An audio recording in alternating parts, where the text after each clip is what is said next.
Diagnostics. We're on the road again, this time heading north and east to do some mobile diagnostic work. So these trips are kind of spontaneous, and somehow it works out that people they schedule their appointments and they're kind of like all on the way to each other. So that saves them on travel time, and I'm more than happy to drive a few hours to look at some problem vehicles. The first one is a 2005, I think, Chevy truck that has a bank. The guy said the whole bank is dropping out. It's been to 7 shops. So looking forward to that one. That'll be our first stop. Then we have a Honda crank no start, 99 Accord. Then we have another Chevy truck, and then we have a Ford parasitic draw. And finally, I'm gonna get up to Ithaca, New York, my parents' house, and my dad's Honda Fit has a fish bite misfire. See if we can figure that out. Stay tuned.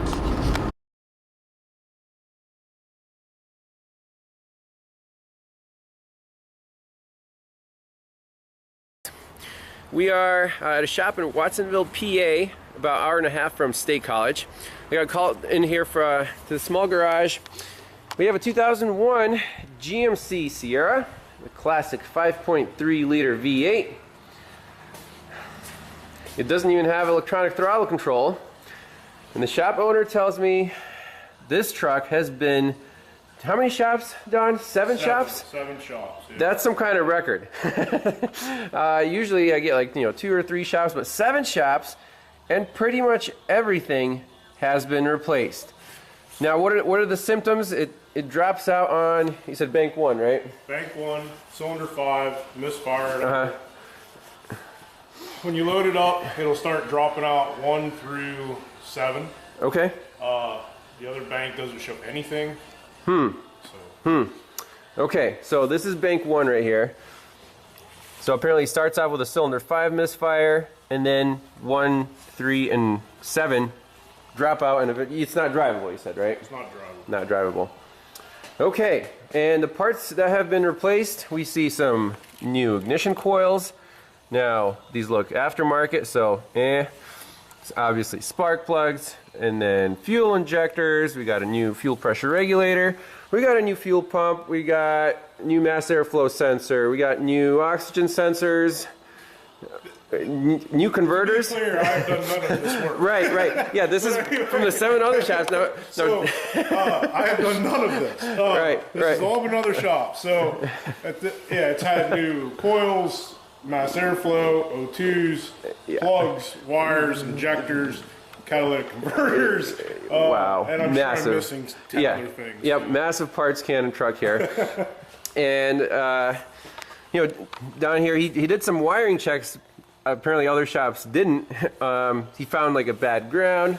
The classic was it G102, but he said without that attached, the truck still ran. So we fixed the ground, checked the powers, grounds on the harness. I think did a smoke check on it. There were no leaks in the intake manifold, but he said when he sprayed some brake clean around the intake manifold gasket, the fuel trims changed, so keep that in mind. But we're going to start this from scratch. Scan it for codes first. We have the classic P0300, so not very useful. Go right into our data stream, start it up cold, and just look at the basics. Okay, so here's some live data: engine speed, oxygen sensors, fuel trims, map sensor. We got 14.6 psi. That's good. Throttle position sensor goes from 0.5 to 3.78. That's fine. 4 volts. So these oxygen sensors. My question is, should there be a bias voltage there when they're cold? Usually on GMs, they're about half a volt. So we see here, this one's at 600, this one's at 225, this one's at 86, this one's at 130. Nah, I don't know, maybe this truck is a little older, so that's not the way they do it. But let's just graph this data and start up, see what happens. Wow. So it was very reluctant to start. And will it idle on its own? Okay, it will. And it'll start to load up too. Okay. So bank 1, sensor 1, bank 2, sensor 1 are rich, that's fine. We're still in closed loop. And then the downstreams are also high. Okay, let's see what happens here. I'm going to give it a little bit of gas.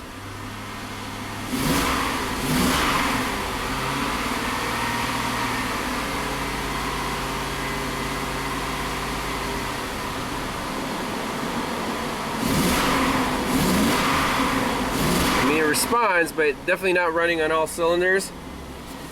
Yeah, and it smells real. It smells real rich. Real rich, yep. And if you power jack it a little bit, you can just get her to drop right out. Okay, so now we're in reverse. It seems to be pretty smooth.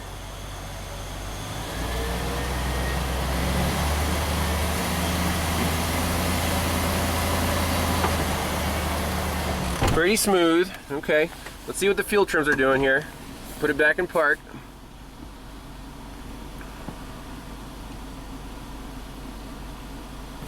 Our oxygen sensors are all rich right now. Okay.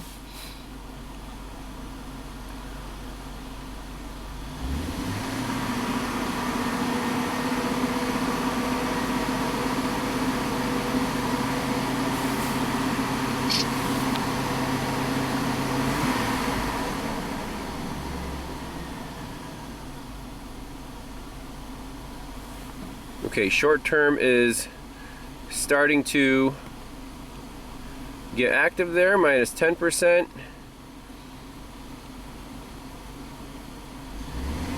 We're still rich on all the oxygen sensors, okay.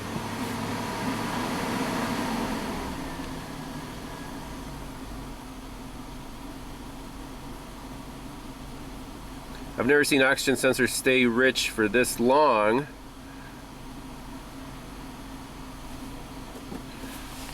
Power brake it a little bit.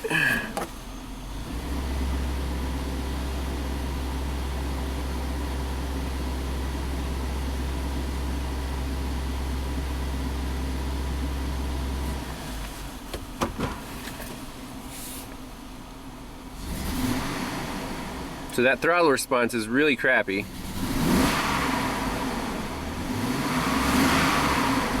We get some activity there.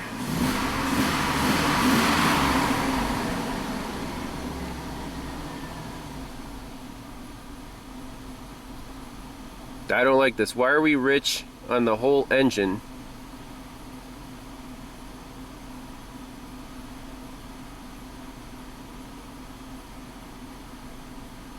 One more thing I want to look at here is engine coolant temperature, just in case.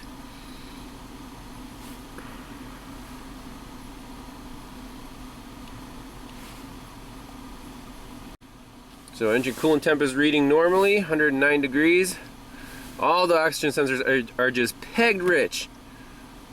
That really blows my mind.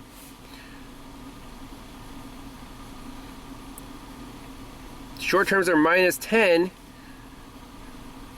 but this truck is over. It seems like it's over fueling, and I wouldn't be surprised if it's over fueling by so much that eventually it just drops on its face, and the plugs probably get fouled. And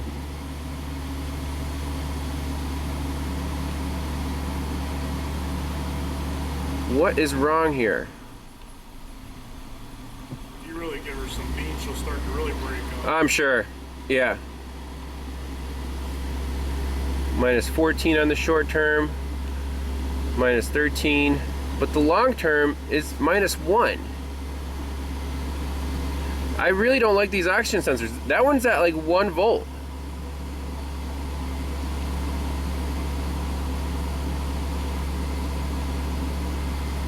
Let's unplug a couple of these. I want to see a bias voltage on these. All right, so under the truck, this thing has, looks like brand new catalytic converters. So let's just leave the downstreams unplugged, leaves the upstreams plugged in. You want to leave the ups? For now. Okay. So this is bank 2 downstream, and then bank 1 up downstream is right there next to Don's face. Yep. And there's a little issue here. This one's sticking out and rubbing the frame rail. But let's just unplug the downstreams and see if the data, if our bias voltage comes back. Okay, here we go. Bank 1 sensor 2, yep, dropped to 0.5 volt. Bank 2 sensor 2, dropped to 0.5 volt. Perfect. Let's unplug the upstreams, Don. Are you serious? They all drop when they're supposed to be? Yeah, that. Let's see. So we're gonna, yeah, this problem is 100% related to these oxygen sensors, and the truck is running so rich it's fouling out plugs and starting to misfire. So when we unplug these sensors, I'm sure in open loop it's gonna run like a raped ape. So tell me when you have the so that's bank 1 sensor 1. When Don unplugs it, it should drop to 0.5 volt. Then bank 2 sensor 1, when we unplug that, that should drop to 0.5 volt. Alright, there's bank 1 sensor 1. Yep, perfect. 0.5 volt. And the other one's over here. There. So now I think, yep. And yep, perfect. Okay, so wiring integrity for the signal wire, that's fine. I like it. And the heater, I'm sure, works because it's not setting a heater code.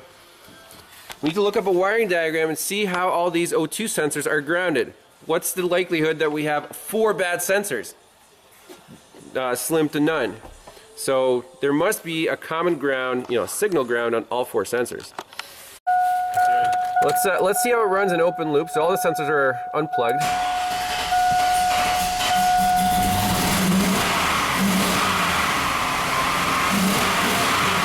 We'll clean the plugs out a little bit.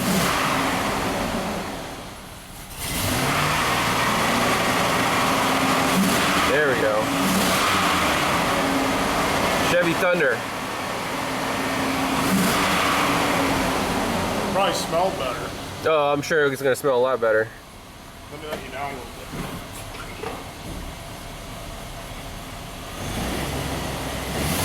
Oh yeah, it wants to go.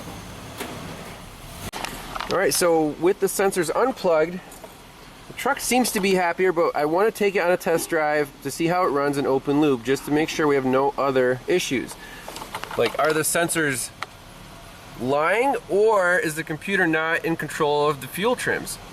So that's the question right now.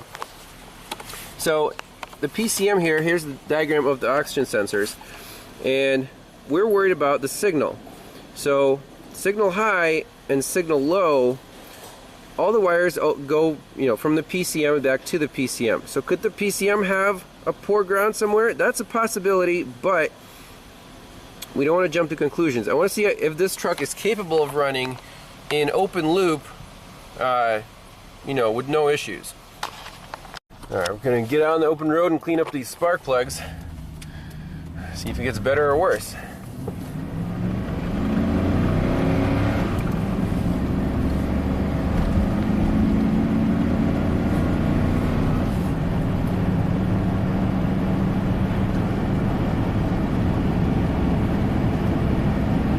Yeah, it's running at least maybe on 6 or 8 cylinders.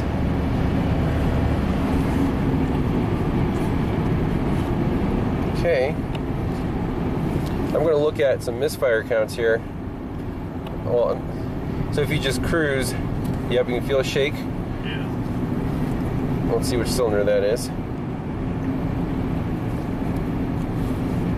Current cylinder 1357 and 2468. Alright, here we go. Here's the misfires.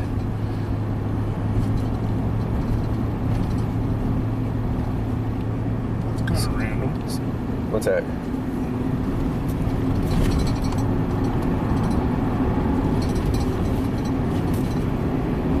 So misfire cylinder 3, misfire cylinder 1 was counting up, and 7.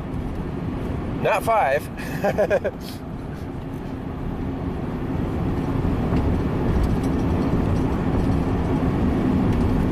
Okay, so really under load, you can feel it, right? Yeah.